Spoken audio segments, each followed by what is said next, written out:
Hi everyone, Tim Brown. Welcome back to my Apple podcast, the podcast that makes a personal connection to everything Apple. For this episode, I want to focus on Garageband. I usually don't focus on Garageband because more and more Garageband is an application that's more for musicians. I'm not one. I do not play instruments. I have a nice appreciation for music though, and I try to use music apps when I can, and I've even reviewed a few. I've always been intimidated by GarageBand because I don't have really a need to use all of the instrumentation that comes with it. I don't know how to play a piano, although I've always wanted to. But nonetheless, I love Apple's applications, and if you've ever seen GarageBand, it's incredible. I mean, the design of it, it always has been incredible, but now it's just off the charts in terms of what you can do. And so I'm going to do my best to show you what GarageBand is like, and I'm going to end with this feature that the most recent feature is called live loops, and I want to end with that because I think that's one thing that we can all do. I mean, it's pretty simple to use and so much fun. And since I'm into all these apps like Figure and Launchpad, which creates all of these sort of beat pads along that coincide with themes that allow you to basically just create your own music by just pressing on different beat pads and recording them and saving them. I mean, you really feel like a musician even though you're not. So I'm going to end with that, but I'll try to at least give you like an introduction to GarageBand so you can at least see what it's like. So next time you look at that huge application that's about 1,000 megabytes on your iPad or iPhone, you'll at least realize why it's so big, because it's a monster, man. I mean, this app it does it all, and maybe you might decide to use it one day. Okay, so let me go ahead and open GarageBand right now, and I'm going to walk you through the features. So here you're looking at some recordings that I established before, and I'm going to go ahead and hit the plus symbol, and you see you have an option to create a new song, or you have an option to import a GarageBand project from iCloud Drive. But I'm going to go ahead and just start a new song, and I'm just going to walk you through all the different options here. So here you have inter-app audio apps, and this is a feature that enables you to basically record music from other apps playing on your iPad or iPhone. I'm going to revisit this in 1 second. And you also have keyboard, drums, you have amp, audio recorder, and this is just pretty much for straightforward audio recordings if you want to do that kind of thing. You have sampler, you have smart drums, smart strings, smart bass, smart keyboard, smart guitar, and drummer. So that last group with the smart in front of it, basically, you don't necessarily have to be a musician in that sense. You actually get to play around instruments that have that kind of own autonomy, hence the term smart. They kind of perform for you in a way, and you sort of feel like a musician even though you're not. I can't show you all of these things because I can't master the instrumentation ones especially, but let me just go through past the amp, audio recorder, and let's start with sampler. Sampler is a very interesting application because you basically use it to sample sounds around you. It can be any kind of sound. And you just do that by just pressing start to record whatever sound you want to record. In this case, I'm recording my voice, and then you would play that sound back on a keyboard. So, you know, if I stop and then go ahead and press the keyboard, you'll see that the keyboard starts to play my voice in different keys. Now, it's kind of interesting. Not something I think I would use very often, but it's kind of nice. I'm going to go ahead and delete that though, and go to some other options. So let's go back to create new song, and I'm going to go beyond sampler. Again, this is all falling under tracks. So you can see at the very top there are two menus: live loops and tracks. As I told you before, live loops is what I'm going to cover last. So tracks, you have smart drums.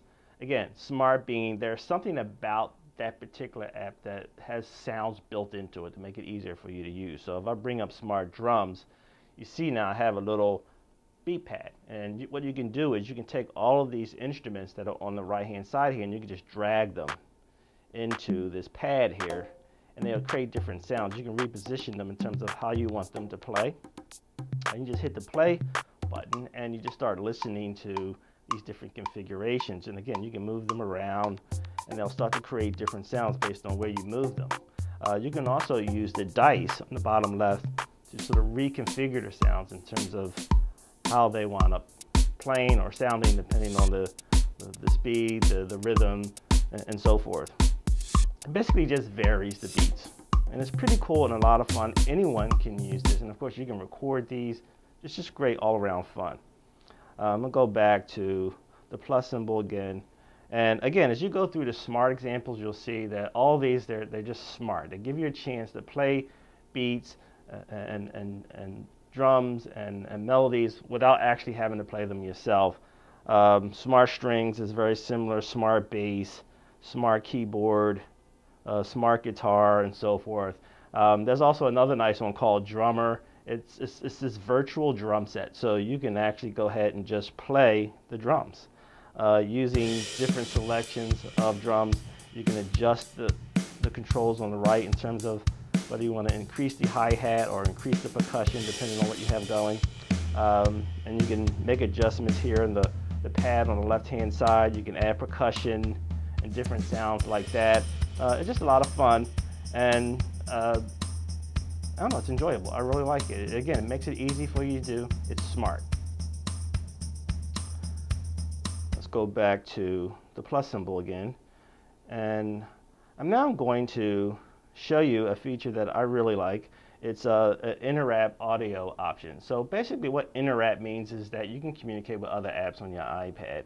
And I like to use other apps that also make it easy for people who are not necessarily musicians, but apps that come pre-configured to have all of these beats built in. And one I really like is Launchpad. So I'm going to go to Launchpad right now. You can see I got a beat playing here, and it's pretty cool. Let me go ahead and stop it for a second though. And I'm going to take you back to home just so you can see what Launchpad looks like. It just comes with all these different collections of beats under different themes like hip hop and house and so forth. And I just had ambient house selected, and you also control the beats per minute and all of that. And then you open it up and you'll see there's a collection of pads that come with that particular theme. And you can just start tapping on those beats to start creating your own configurations.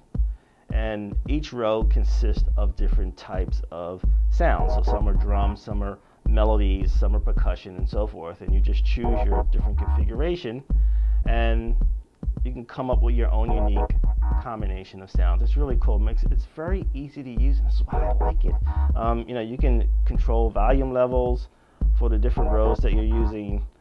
You can also add special effects at the bottom here as well.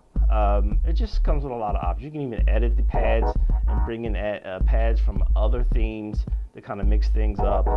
And what's great again is that it has this inter-app feature, so that while this is playing, I can go into Garageband and start playing this. So open up Garageband, tap on the inter-app option, then tap on Launchpad, and now I can actually start recording this right in Garageband. When you're using GarageBand 2 and you're doing this stuff, you got to pay close attention to the number of bars you have, because depending on how long you want to record something. So right now it's set up as 8 bars by default. So I would want to increase that before I start recording. So I hit the plus symbol on the right hand side, and I can actually just go ahead and tap on this and then adjust it manually. So I'm going to move it up to, say, 32 bars or something like that, because I want the recording to be a little bit longer. And then now that I have that set up, I can go ahead and hit record, and now I'm actually recording those beats that are in Launchpad, and it will be saved to GarageBand, and then I can also edit and add different effects that are in GarageBand and save that as a AAC file that I can play inside my movies or other projects. I mean, really cool. It's amazing what you can do with your iOS devices. I mean, it's crazy. I mean, I'm not even a musician. I'm thinking, hey, I can use this. I create videos. Sometimes I'm looking for soundtracks.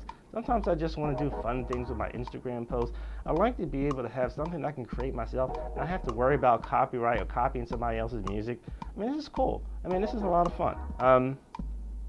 So you stop the recording, and you hit this little icon in the top left corner here, and it takes you inside the editing part of GarageBand. You can see the logo for Launchpad is adjacent to that, so it lets you know that where this recording came from. And I go ahead and play this back, and there you have it. I have the recording that I recorded from Launchpad right inside GarageBand. So I mean, it's really nice to have these options, and the fact that I'm not even a musician and I feel like I can open these things up and use them, it's pretty crazy, right? Let's go ahead and create a new song. And one thing I wanted to show you too, in closing, was live loops, because I think this is something that we can all use. And live loops is very similar to Launchpad that I just showed you. It comes with all these pre-configured beats in accordance with different types of instruments, and at least that's how the live loops are set up.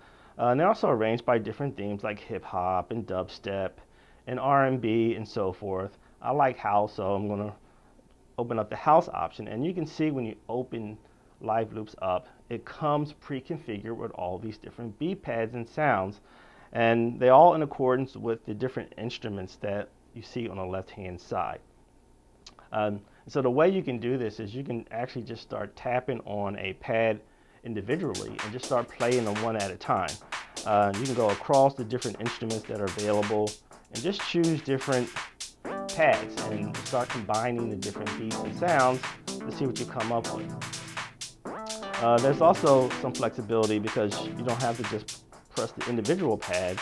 You can also press the different rows as well. So you'll see that in addition to the columns of instruments, you also have rows along the bottom that are arranged numerically, and you can press on each one to play the different combination sets that have been arranged for each column. So if I press 1, you can see it's playing only those sounds or beats that are set up in conjunction with that first column there and the instruments that coincide with them. And you can just mix and match, and you can go from one column to the next. And what's really nice is the way they're set up. They all kind of sound like they have the same flavor, so even as you go from one column to the next, they almost seem like a pretty easy transition as you go from one to the next. And you can record these, which is really cool. And again, really a great option, a lot of fun. I like going to third-party apps, but what's really nice is it's nice that you can actually do these same things inside GarageBand. Just a lot of fun. I could spend hours doing this stuff, and I'm not even a kid anymore. I mean, I just hit the 50 mark a couple years ago. You know, I'm not a kid anymore, but I feel like a kid. When I have an iPad in my hand, I feel like a kid. I mean, it's just a lot of fun. I think you should try GarageBand out. It's really cool. I think you're really going to enjoy it. There's so many possibilities. Yeah, so check it out. I'm Tim Brown. Thanks for tuning in to this short episode of My Apple Podcast. You can check me out, of course, at myapplepodcast.com, and all my videos on my YouTube channel, but you can also find me on Twitter and Facebook. See you next time.